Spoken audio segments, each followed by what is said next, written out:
Thank you all. Welcome.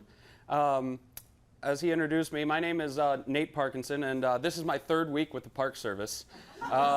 So go easy on me. I was just telling them, it'd be much easier for me if it was all sixth graders out there. But welcome again. The Park Service is very excited for the arrival of the ship, the Hermione, the frigate of liberty that brought Lafayette to America. And it's a symbol of America's and France's enduring partnership and cooperation that has lasted now for about 237 years. Okay, so that's a long time. The question that I would like to answer tonight in my talk is when did this relationship truly begin, and what role did the French play at the Battle of Yorktown? Okay, on April 9th, 1781, General Washington wrote to John Lawrence, who was a representative of America in France at the time, and he was trying to secure goods from France and to get that French alliance official. And Washington wrote these words: "We are at the end of our tether, and that now or never our deliverance must come." Washington at this point is desperate for French help. The Americans are struggling early on. We all know the early struggles back and forth. And at this point, he's sitting around New York with Clinton in New York, and he's debating what his next move is going to be. And he knows that without French help, there's not much of a chance. So it would not be until the American victory at Saratoga on October 17th, 1777, that France would officially recognize the United States and ally with the United States in 1778. So the battle was in 1777. They allied in 1778. A lot of questions we get at the battlefield is, why in the world does France even have an interest in what occurs here in America? And I love answering the question because France has a desire to make trouble for Britain wherever it is in the world, okay? The French had been defeated in the 7 Years' War, or as most of us know it as the French and Indian War, and they had given up a lot of their territory in the New World.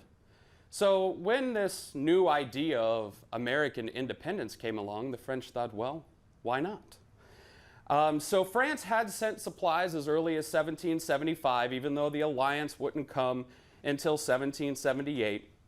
And the war actually becomes a global war once France allies herself with the United States. We have Spain join in.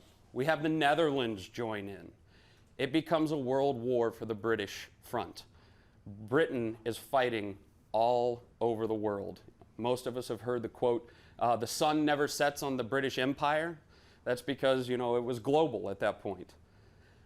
Harold Larrabee, in his book, Decision at the Chesapeake, stated that Americans have been understandably reluctant to face up to the fact that their status as a nation was based upon an engagement at which no Americans were even present.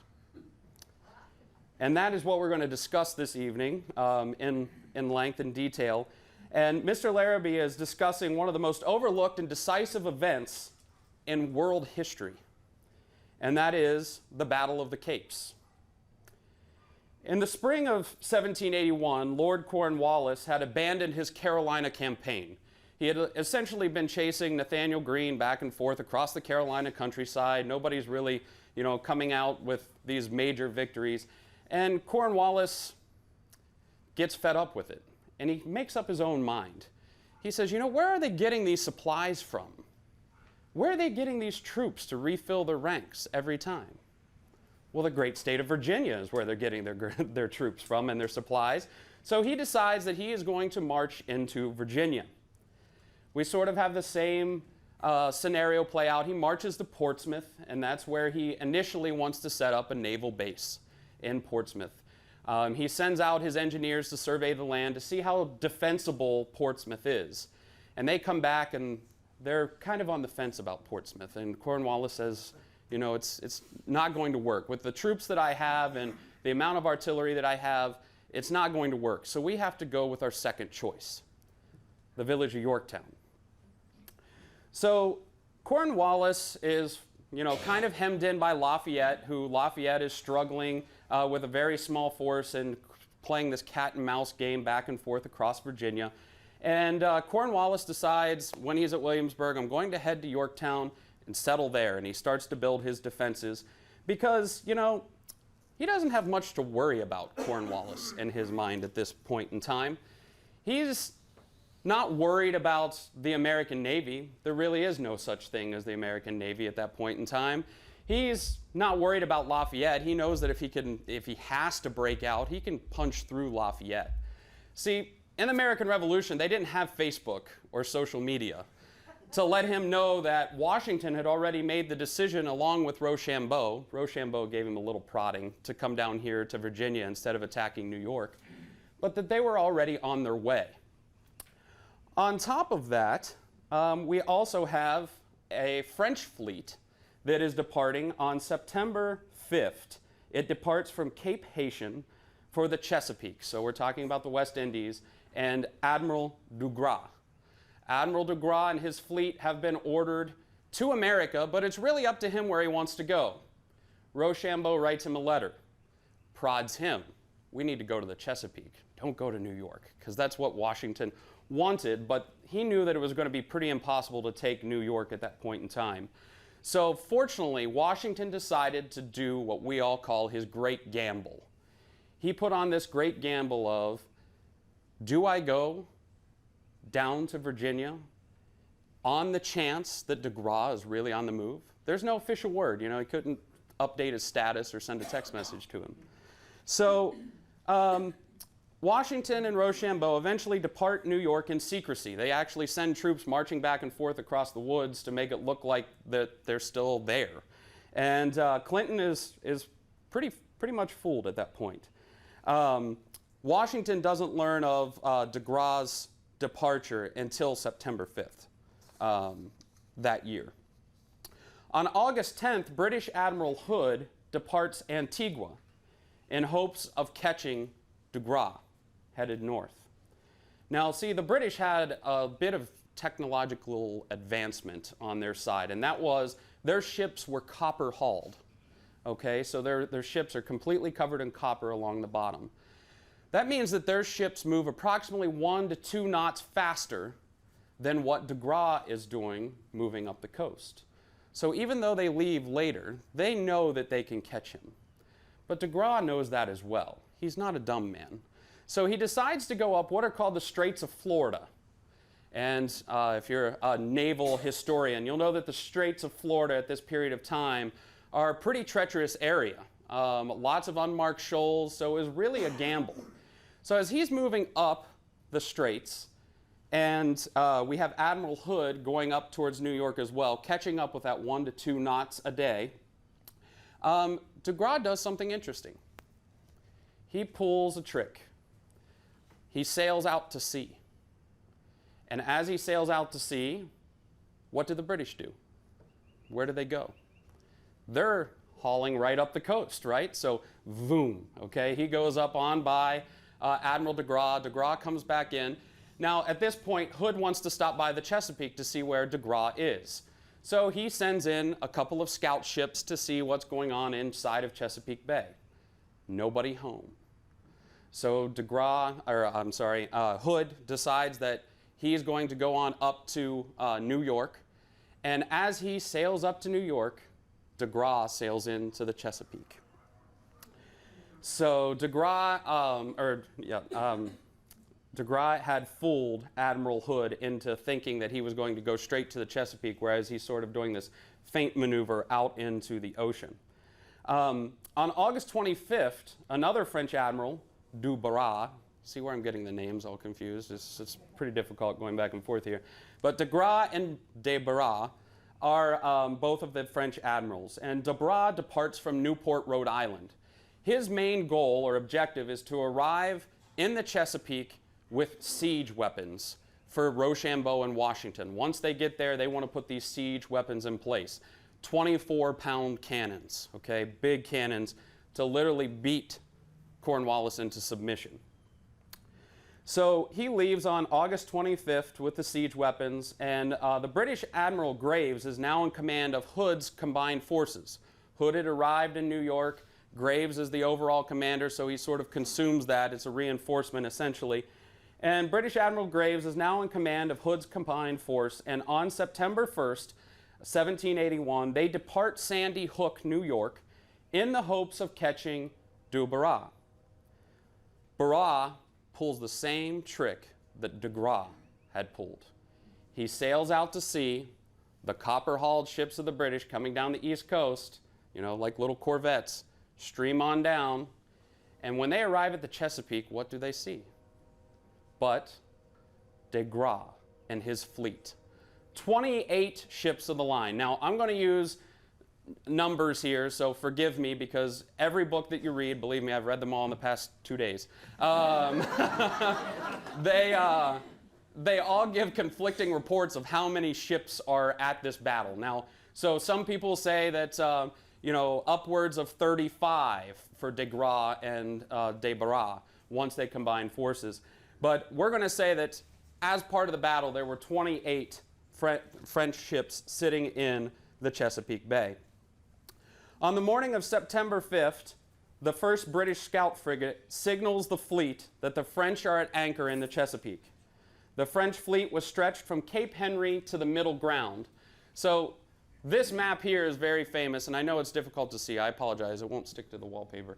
It looks like the French have the entire bay blockaded. It's not technically true. This map is a much better representation, and most of us can probably see that pretty well. But they were essentially clustered right up here between Cape Henry and what is called the Middle Ground Shoal. Okay? And at this point, de Grasse and his men are on their ships. The men are getting off the ships and loading water, new fresh water onto the ships. They're loading wood onto the ships for commissary fires and things like that. So they're sort of in this maintenance mode when all of a sudden they see the British fleet arrive that morning of September 5th, 1781. So de Grasse was caught off his guard. Graves had the weather gauge. Now, if you're a Master and Commander fan, the old Russell Crowe movie, you'll probably be familiar with that term, the weather gauge. What that means is you have the wind in your favor, essentially. So he has the wind in his favor, and he was already under sail. So he has the upper hand at this point because de Grasse needs to recall his men from shore. They need to shore up the boats that had transported the men to the shore. And then he also needed to get under sail and sail out into the Chesapeake to give battle. That's a lot to do, okay? He got it done pretty quickly. Took him about an hour and a half. But that hour and a half was a golden opportunity for Admiral Graves to sail into Chesapeake Bay and destroy the French fleet piecemeal. And we'd be having a whole different conversation at this point in time if that would have happened. Because if you look at that cluster of ships, it's pretty easy for Graves to sail up into Chesapeake Bay and just basically go up and down and shoot on those ships before they get their sails up. If you fired chain shot, which are two cannonballs attached by a piece of chain or bar shot, it's going to rip the mast of those ships apart, and those ships will no longer be maneuverable at all. They're sitting hunks of wood. Graves is a cautious man, and this will cost him.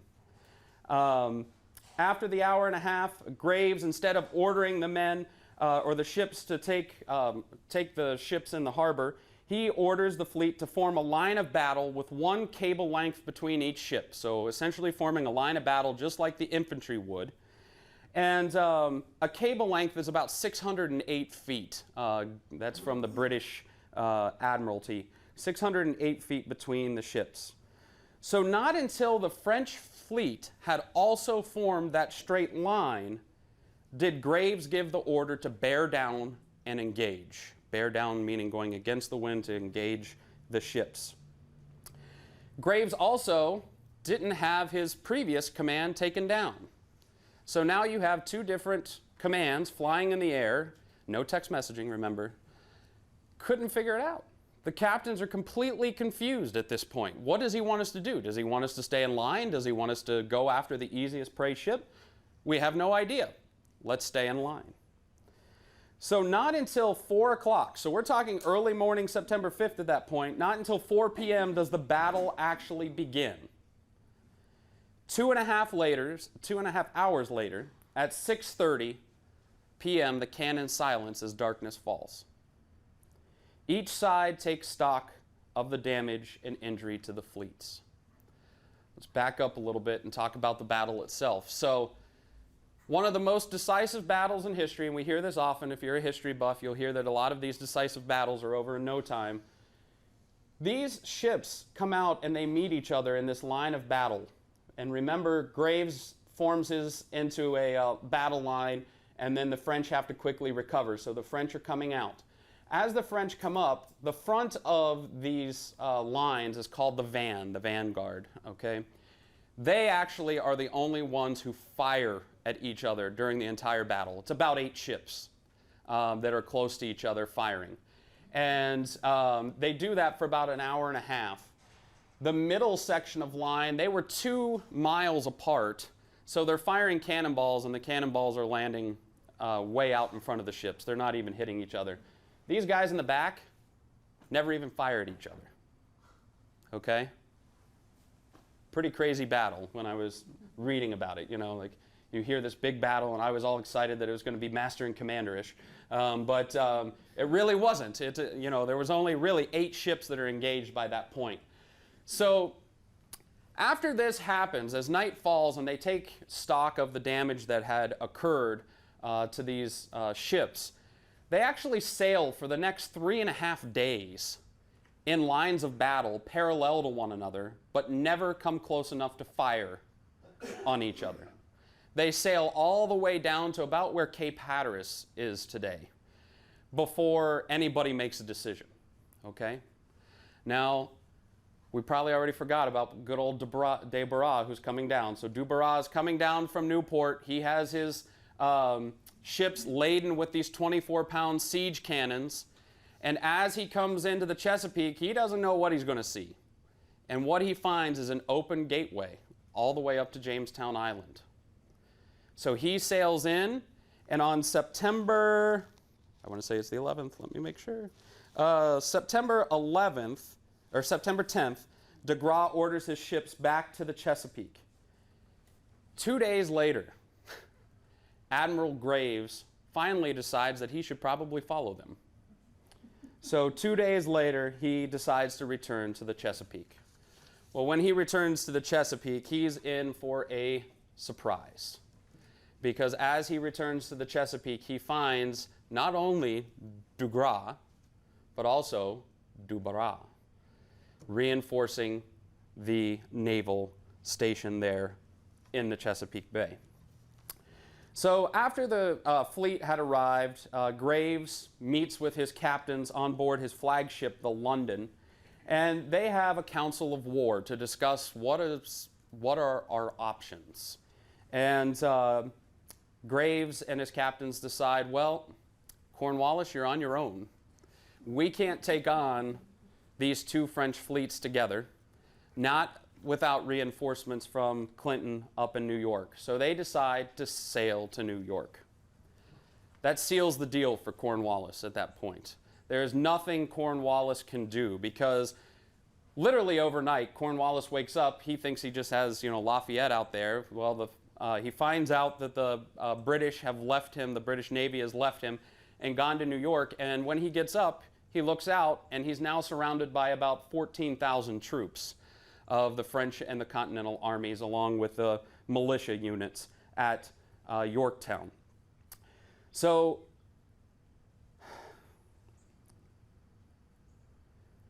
with that, Cornwallis is hemmed in.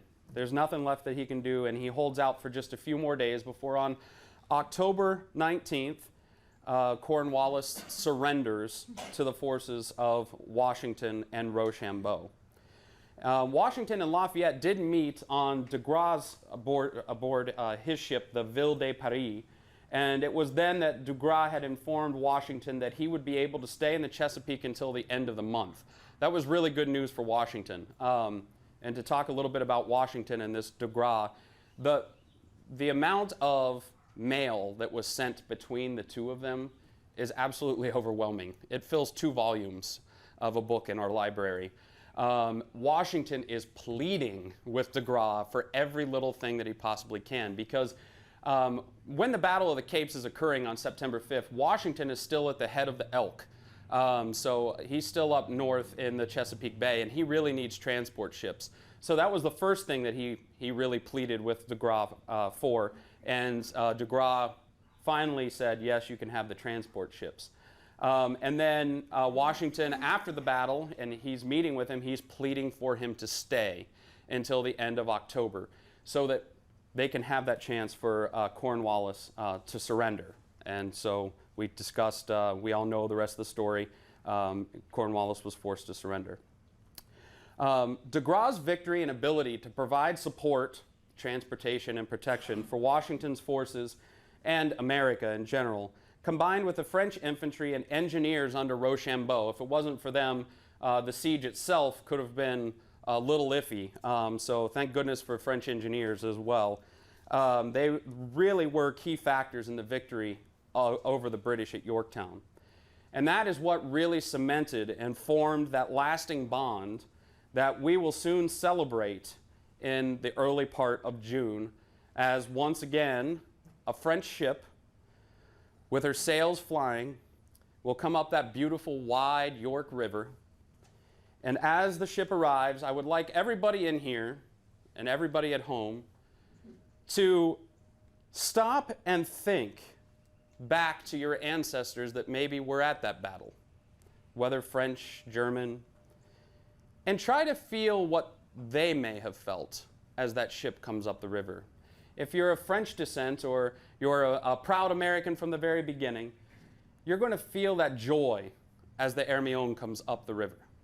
It's making that connection with history that we try at the Park Service to do, but it's also a key for this public history that's coming in and sailing up into Yorktown itself. So think of them and try to imagine the excitement and hope that is brought to them that had sacrificed here in the fall of 1781. Now, a lot of people are probably thinking, okay, Nate, so that was the Battle of the Capes, but what about the Hermione?